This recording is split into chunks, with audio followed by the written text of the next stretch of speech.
ប្រផែងនំគួងបាយស្កាយវងកុកហាស្វែងបែងរកបាំងធំ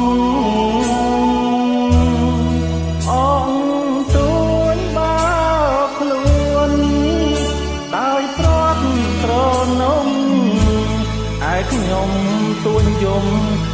ព្រោះព្រាត់ប្រាស់ក្រណោះគ្រាដើមធ្លាប់រស់ជួបជុំនាំគ្នាធ្វើបុណ្យស្ដាប់លោកសូត្រមន្តក៏សាងសិលទានសំកំមេផលទុកមើលជាទៀនតាមដំបូលមានព្រះពុទ្ធអា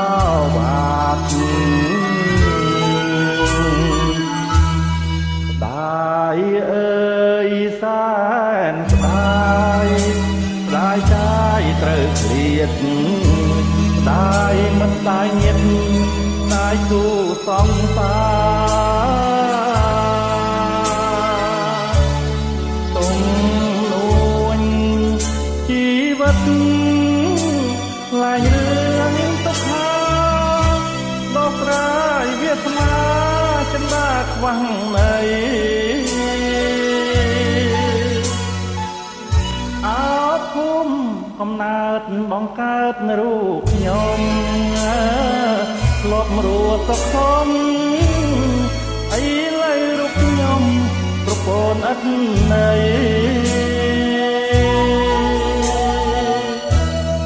លើកហាត់បួងសួងព្រះរតនត្រ័យសូមលោកប្រណីជួយដោះទុក្ខផ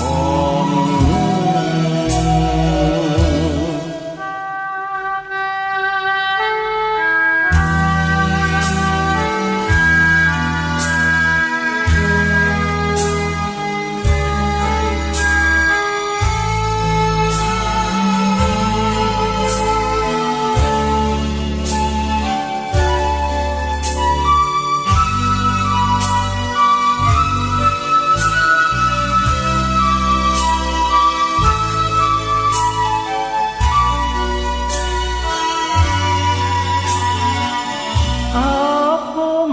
កំណើតបង្កើតរូបខ្ញុំ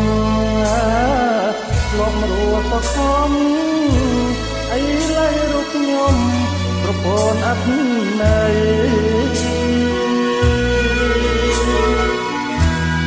លើកហាត់បួងសួងព្រះរតនត្រ័យ